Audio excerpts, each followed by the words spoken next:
নামাজীদের কপালে ও পায়ের মধ্যে কালো দাগ থাকা কিসের ইঙ্গিত? এই দাগগুলো কেন হয়? যদি এটা সাধারণ কোনো দাগ হয় তবে সব নামাজীদের কেন হয় না? কেননা প্রিয় নবী সাল্লাল্লাহু আলাইহি ওয়াসাল্লাম আজ থেকে 1400 বছর আগে তার উম্মতদেরকে বলে গিয়েছিলেন, শেষ জামানায় মুমিন ও কাফেরদের চিহ্নিত করার একটা মাধ্যম থাকবে, সেটি হলো কপালের নিশান। তবে কি এই কালো দাগের পেছনে রয়েছে বড় কোনো রহস্য? এ সম্পর্কে ঠিক কি বলেছিলেন প্রিয় নবী সাল্লাল্লাহু আলাইহি ওয়াসাল্লাম?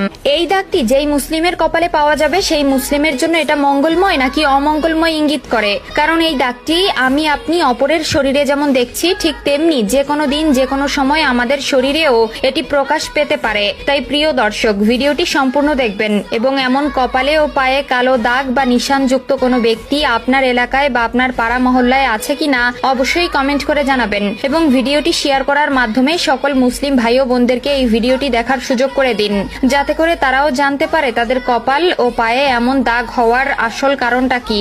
প্রিয় দর্শক, আজকের ভিডিওতে আমরা আপনাদেরকে জানাবো মুসল্লিদের কপাল ও পায়ের গোড়ালিতে দাগ হওয়ার আসল কারণ কোনটা এবং এমতো দাগ হলে এর পেছনে কি রহস্য লুকিয়ে আছে।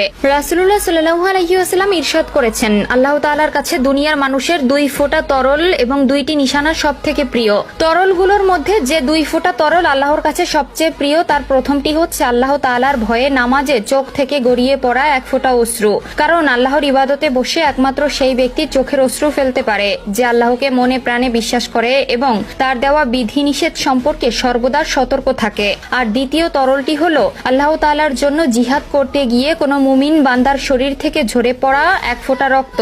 আল্লাহু আকবার। এবার নিশানার কথা বলি। আল্লাহ পাক তার বান্দার যে 2টি নিশানা সবথেকে বেশি পছন্দ করেন, মহব্বত করেন, ভালোবাসেন, সেই 2টি নিশানার মধ্যে একটি হলো আল্লাহর রাস্তায় অটল থাকার জন্য, হালাল হারাম বেঁচে চলার জন্য মানব শরীরে প্রকাশ পায়। দ্বিতীয়টি হলো যেটি নামাজ আদায় করার কারণে একজন মুমিন বান্দার কপালে তৈরি হয়। এই দাগ শুধুমাত্র সিজদা ও রুকুর মাধ্যমেই হয়ে থাকে, আর এর জন্যই দেখবেন সাধারণত এটা সবসময় মুসল্লিদের কপালেই বেশি দেখতে পাওয়া যায় এবং আমাদের দেশে এসব মানুষদের খুবই সম্মানের চোখে দেখা হয়।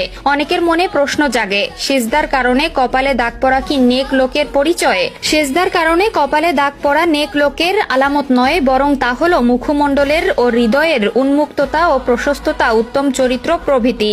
সিজদার কারণে কপালে দাগ পড়ে চামড়া নরম হওয়ার কারণে। যারা শুধুমাত্র ফরজ নামাজ আদায় করে তাদেরও এটি হয়ে থাকে, অথচ অনেক লোক অধিক হারে এবং দীর্ঘ সেজদা করেও তাদের কপালে চিহ্ন দেখা যায় না। তার মানে তো আর এটা নয় যে তাদের নামাজ আল্লাহ তাআলা কবুল করেন না। আল্লাহ তাআলা আমাদের সকলকে বোঝার তৌফিক দান করুক, আমিন।